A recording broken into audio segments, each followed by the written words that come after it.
took a long time to get here, and I know it's going to take a lot of work to get a school bus converted into a skoolie.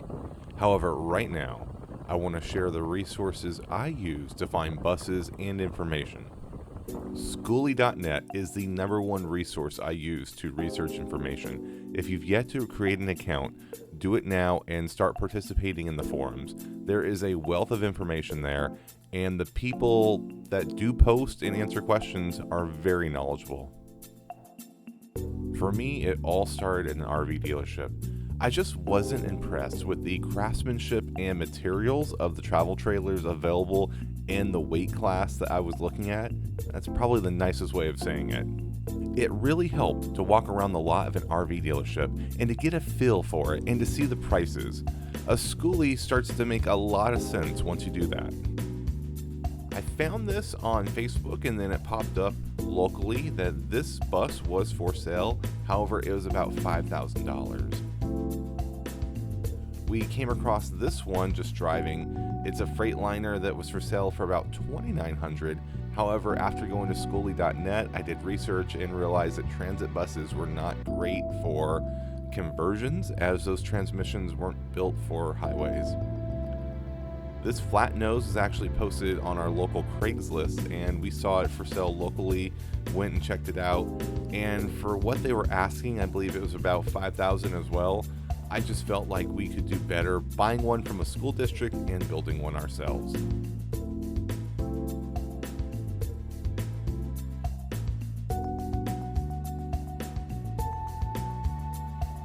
I came across a tow company that had a couple different buses for sale. These shorter school buses are just school buses. They do not have any of the wheelchair equipment, just regular short buses, no lifts or anything like that, but they were in rough shape. And again, it was buyer beware. One was offered for $1,000, the other was offered for $1,500. When I passed this information along to other skoolie people, somebody called and the price had jumped up to $1,500 and $2,500, which was ridiculous because on the window you can see it clearly says $1,500. Like it was silly. Again, these are not in the best shape, but it did absolutely tell me where the market was and, you know, what you would get for $1,000. You could get a bus, but it's going to have 300,000 miles on it and it may not work. A lot of this for me was really an education process. I was learning about every different make and model of bus and manufacturer and engine transmission combination, and you name it. There is so much to learn, and once you have identified a particular make and model, there's so much more to learn about that. I mean, it really is endless.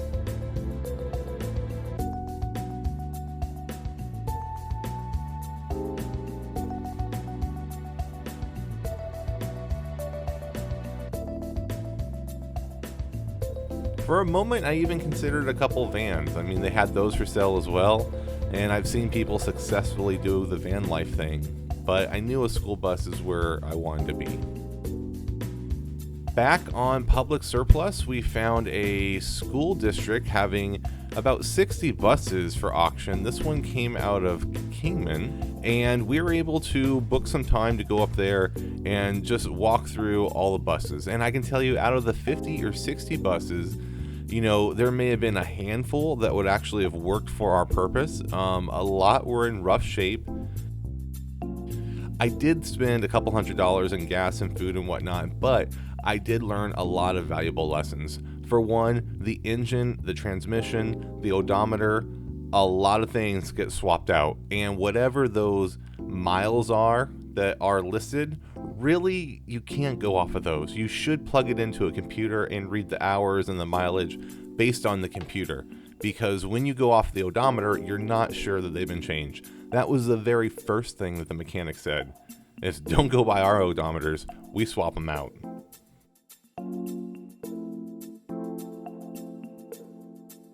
I was really kind of talked into the shorter frame TC2000 because it makes a lot of sense. It had that cool side door. It was a shorter wheelbase.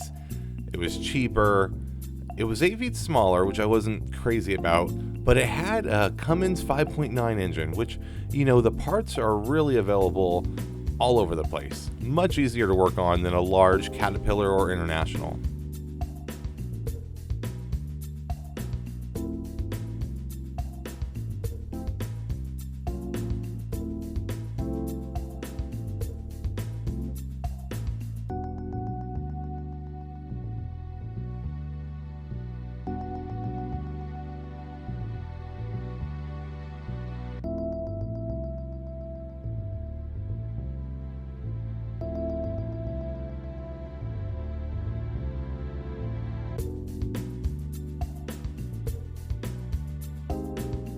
After getting back from Kingman, I was able to identify the bus I wanted to bid on, and I confidently, put my first deposit down. I still made the most of my time and went to a local private school district and looked at 6 buses they had for sale.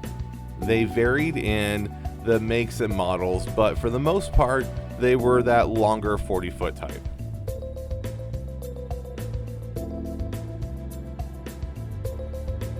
At first glance, I thought any of them would be perfect, but upon really inspecting them, I learned a lot.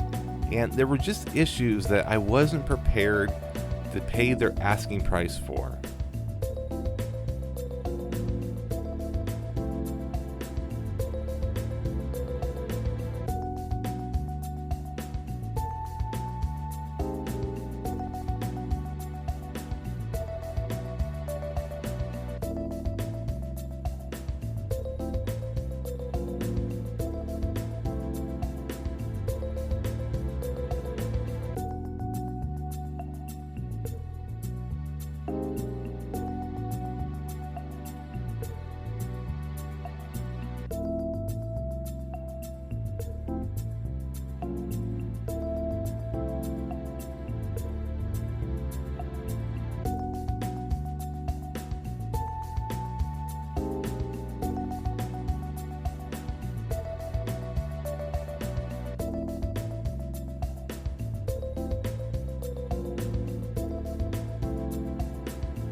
One of the things I absolutely recommend is if you're ever looking at a bus, take pictures of the information and the serial number plates.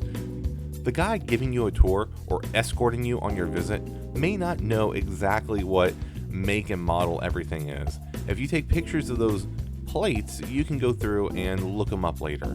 I'll have links posted for the websites I used.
I really wanted to go through and see the engine work, and it did turn on, but the air conditioning was not working. You can tell right there. The pulley is bad. The belts were taken off.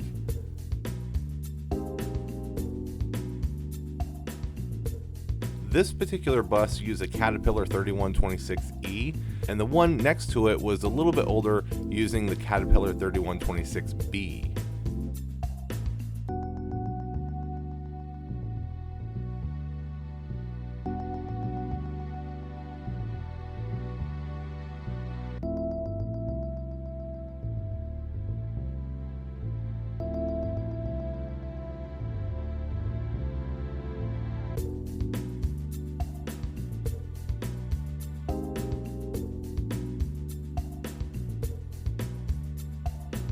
I had to include some pictures of this old Crown bus. It's really kind of more of a billboard for these guys. They don't use it for anything. Obviously, it's not in running shape, but it is cool, and I'm glad to see that they're not letting it rot away.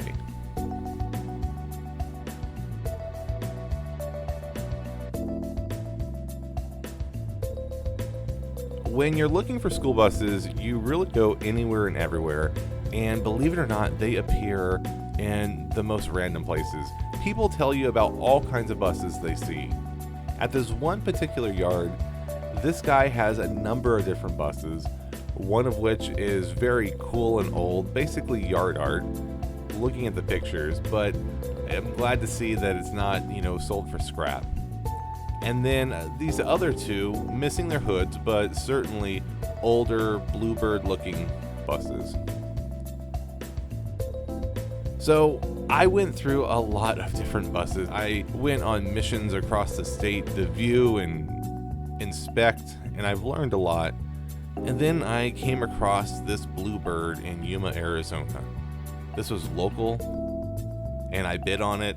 Luckily enough, I won, and I think being in Yuma helped because people in Phoenix seem to be bidding on the Phoenix buses, and I'm not sure how many people wanted to travel to Arizona and take that additional trip to Yuma.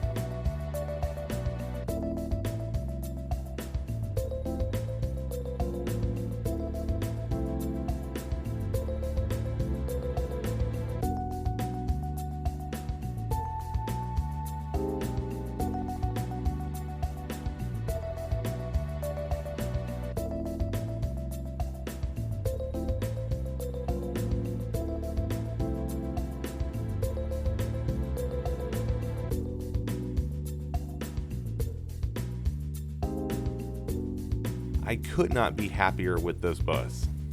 It's got the Caterpillar 3126E, the Allison MD 3060 transmission, new turbo, full pass-through understorage,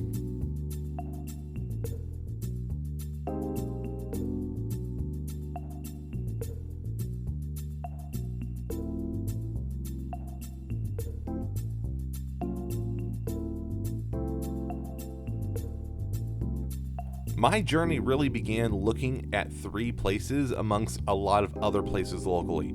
Obviously, there's always the websites like Craigslist and even eBay. You can find some quality buses on there. But I was looking for a government bus, so I started looking at Public Surplus, GSA Auctions, and Gov Deals.